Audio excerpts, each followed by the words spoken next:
এই লেসনটা আমরা দেখব কিভাবে একটা ম্যাট্রিক্স চার্ট ক্রিয়েট করতে হয় পাওয়ার বিআইতে। সো আমরা ভিজুয়ালাইজেশনে চলে আসবো। ভিজুয়ালাইজেশনে গিয়ে আমরা ম্যাট্রিক্স সিলেক্ট করব। আমরা ম্যাট্রিক্সে আমরা প্রোডাক্ট নিয়ে আসি, বা ধরা যাক আমরা সেগমেন্ট নিয়ে আসি। সেগমেন্ট এগেইনস্টে আমরা সেলস দেখতে চাই, ভ্যালুস। আচ্ছা, সো এইখানে মজার ব্যাপার হচ্ছে আমরা যখন একটা টেবিল চার্ট ক্রিয়েট করেছিলাম তখন কিন্তু আমাদের সবগুলোই কেবলমাত্র ভ্যালুস ছিল, তার মানে আমরা রোগুলোকে আলাদা করে হাইলাইট করার কোনো অপশন ছিল না। বাট এখন আমাদের ম্যাট্রিক্সে আসলে কিন্তু আমার কলাম, রো অ্যান্ড ভ্যালুস সেগুলোকে আলাদা আলাদাভাবে হাইলাইট করা যায়। সো আমার রোজে আমরা সেগমেন্ট নিয়ে আসলাম, আমরা ভ্যালুসে সেলস নিয়ে আসলাম। আমরা কলামসে চাইলে কিন্তু আমরা যদি এখন দেখতে চাই যে কান্ট্রি ওয়াইজ, আমরা কিন্তু কলামে কান্ট্রি নিয়ে আসতে পারি, যে অপশনটা কিন্তু আমাদের টেবিলে ছিল না। সো এইভাবে আমরা খুব দ্রুত একটা ম্যাট্রিক্স ক্রিয়েট করে ফেলতে পারি। ফরম্যাটিংয়ের জন্য ঠিক একই অপশনগুলো আছে। আমরা গ্রিডে গিয়ে গ্রিড রাখবো কি রাখবো না, গ্রিডের কালার কী হবে, রো প্যাডিং কেমন হবে, সেই অপশনগুলো পেয়ে যাবো আগের মতো। কলাম হেডার্সে গিয়ে আমরা এই কলমগুলোর যে হেডার আছে সেটা এডিটিং অপশনগুলো পেয়ে যাব। আমরা রো হেডার্সে গিয়ে আমরা রো এর ফরম্যাটিং অপশনগুলো পেয়ে যাব।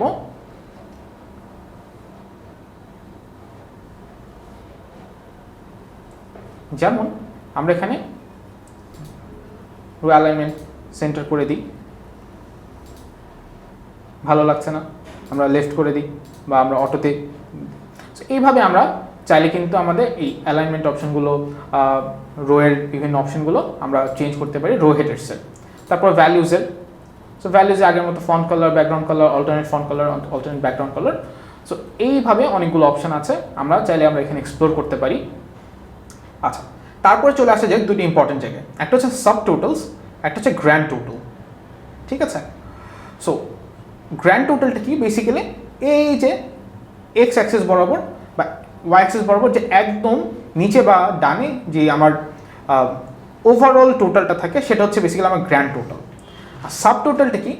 আমার যদি কতগুলো ক্যাটাগরি মিলে একটা সেগমেন্ট করে অ্যান্ড দেন আমার সেটার আমি সাম দেখতে চাই, তখন হচ্ছে আমার সেটাকে সাব টোটাল আমরা বের করতে পারি। যেমন আমরা যদি এখানে আমাদের ডেটা ফিল্ডে কান্ট্রিটাকে কলামসে না দিয়ে রোজে নিয়ে যেতাম, আচ্ছা, তারপর কিন্তু এই যে আমার এখানে একটা প্লাস বাটন আসবে। সো প্লাস বাটন, আমরা এই প্লাস বাটনগুলো এ করলে কিন্তু আমরা প্রত্যেকটা দেশের অ্যাগেনস্টে, কান্ট্রির অ্যাগেনস্টে আমরা আমাদের সেলস ডেটাগুলো দেখতে পারতাম। সো এইখানে দেখা যাক এই যে ক্যানাডার অ্যাগেনস্টে আমার 5টা সেগমেন্ট আছে, 5টা সেগমেন্টের সেলস ডেটা আছে। তারপর এটিকে সাম আপ করে সাবটোটাল হিসেবে ক্যানাডার সেলস ডাটা হিসেবে দেখানো হয়েছে। সো এই রোগুলো হচ্ছে বেসিক্যালি সাবটোটাল লাইন, অ্যান্ড তারপর গ্র্যান্ড টোটাল হচ্ছে নিচের টোটাল লাইনটা।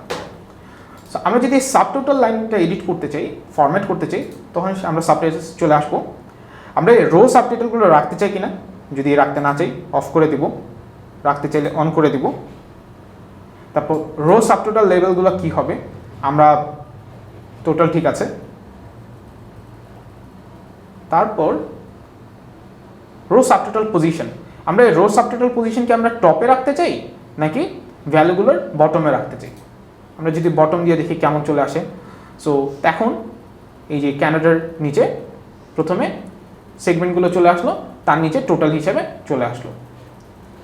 সো আমরা চাইলে বটমে রাখতে পারি, আমরা চাইলে টপে রাখতে পারি, এভাবে অনেকগুলো অপশন আছে। আমরা যদি গ্র্যান্ড টোটালকে এডিট করতে চাই, গ্র্যান্ড টোটালে যাব। গ্র্যান্ড টোটালে গিয়ে আমরা চাইলে তার ব্যাকগ্রাউন্ড কালারটা চেঞ্জ করে দিতে পারি। আমরা একটা বেশ ডার্ক একটা কালার সিলেক্ট করে ফেলি। আচ্ছা, সো এই কালারটা, ব্যাকগ্রাউন্ড কালারটা আমি যখন করলাম, আমি ফন্ট কালার হিসেবে একটা হোয়াইট কালার সিলেক্ট করে ফেলি। আমরা যেটা দেখতে পাচ্ছি যে কেবলমাত্র ভ্যালুটা হাইলাইটেড হয়েছে, তার টাইটেলটা কিন্তু হয়নি। সো তাহলে আমি এখানে অ্যাপ্লাই টু লেভেলসে গেলে কিন্তু আমার এই যে টাইটেলটা ছিল, লেভেলটা ছিল, সেটা সহ একসাথে কভার করে ফেলবে। সো এইভাবে আমার ফরম্যাটিং অপশনগুলো আছে। টেবিলের মতো ঠিক আমরা ফিল্ড ধরে ধরে এখানে ফরম্যাটিং করতে পারি। যেমন সেলস, আমার এখানে আমি কেবলমাত্র ফিল্ড হিসাবে সেলসটাকে এনেছি, যেহেতু আমার এই ফিল্ড ফরম্যাটিংয়ে আমি ভ্যালু হিসেবে যে ফিল্ডগুলোকে নিয়ে আসবো সেগুলোকে ফরম্যাট করা যাবে। রো বা কলাম হিসেবে যেগুলোকে আনবো সেগুলোকে আমার ফরম্যাট করতে হলে কিন্তু কলাম বা রো হেডার্সে গিয়ে করতে হবে। সো ফিল্ড ফরম্যাটিংয়ে গিয়ে আমি এখানে যেটা করতে চাই, আগের মতো আমার ডেসিমেলটা সরিয়ে ফেলতে চাই, এটা আমি 0 করে ফেললাম। তারপর আমি ডিসপ্লে ইউনিটস আমি মিলিয়ন্সে দেখতে চাই, সো মিলিয়ন্সে চলে আসলো। অ্যালাইনমেন্ট আমি সেন্টার করতে চাই, সেন্টার করে ফেললাম। সো এইভাবে আমরা ফিল্ড ফরম্যাটিংয়ে গিয়ে আগের মতো ফরম্যাটিং করে ফেলতে পারি। আমরা কন্ডিশনাল ফরম্যাটিংটা একটু দেখতে চাই যে কন্ডিশনাল ফরম্যাটিংটা কীভাবে কাজ করে। কন্ডিশনাল ফরম্যাটিংয়ে আমরা দেখতে চাই যে বেসিক্যালি যে যেই সব ভ্যালু 10 মিলিয়নের চেয়ে বড় সেগুলো গ্রিন কালার দিয়ে হাইলাইট করবে, আর যেগুলো 10 মিলিয়নের চেয়ে ছোট সেগুলো রেড কালার দিয়ে হাইলাইট করবে। সো কন্ডিশনাল ফরম্যাটিংয়ে চলে গেলাম। আমরা সেলস, আমরা ফন্ট কালারে গিয়ে আমরা বাই ডিফল্ট যেটা আসবে সেটা বেসিক্যালি একটা কালার স্কিম, একটা গ্রেডিয়েন্ট, কালার গ্রেডিয়েন্ট। সো আমরা চাইলে গ্রেডিয়েন্ট দিয়ে রাখতে পারি, আমরা চাইলে একটা রুল দিতে পারি। সো এই জিনিসটা এস্টাবলিশ করার জন্য আমার অ্যাডভান্স কন্ট্রোলে চলে যেতে হবে। সেখানে গিয়ে আমরা গ্রেডিয়েন্ট চাইলে গ্রেডিয়েন্ট, রুল চাইলে রুল, ফিল্ড ভ্যালু চাইলে ফিল্ড ভ্যালু এভাবে করতে পারি। আমরা একটা রুলসে চলে যাই। আমার রুলসটা কী হবে, যেটা 10 মিলিয়নের চেয়ে বড়, বাট সে একটা আপার বাউন্ড দিয়ে দিই 50 মিলিয়নের চেয়ে ছোটো। সো 10 মিলিয়ন লিখে ফেলি।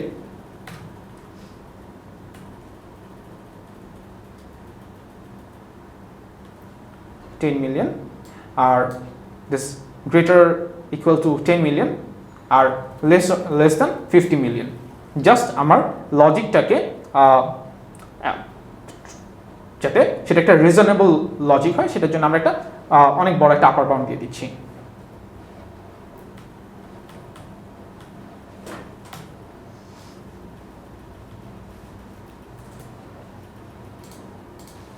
ওকে, সো এখন যখনই আমার আপার বাউন্ডটা লজিক্যাল হয়ে গেল, সো আমার কিন্তু এখন এখানে ওকে অপশনটা অন হয়ে গেল।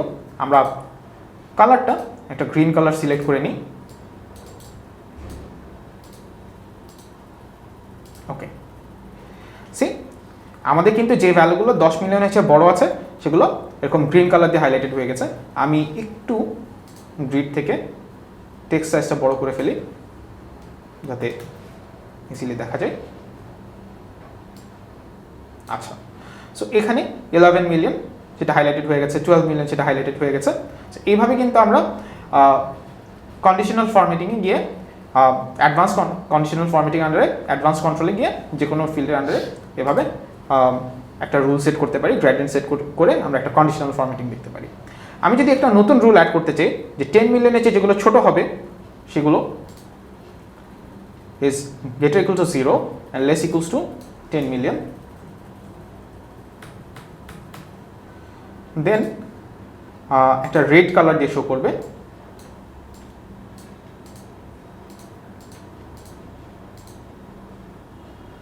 আমার 10 মিলিয়নের যে ছোট ছোট ভ্যালুগুলো রেড কালার দিয়ে শো করছে। সো এইভাবে আমার যতগুলো রুল প্রয়োজন আমরা কিন্তু কন্ডিশনাল ফরম্যাটিং অ্যাড করতে পারি। এছাড়া বাকি ফরম্যাটিং অপশনগুলো ঠিক আগের মতোই আছে, সো আমি সেগুলোর ভিতরে যাব না। এইভাবে আমরা খুব দ্রুত একটা ম্যাট্রিক্স চার্ট পাওয়ার বিতে ক্রিয়েট করে ফেলতে পারি।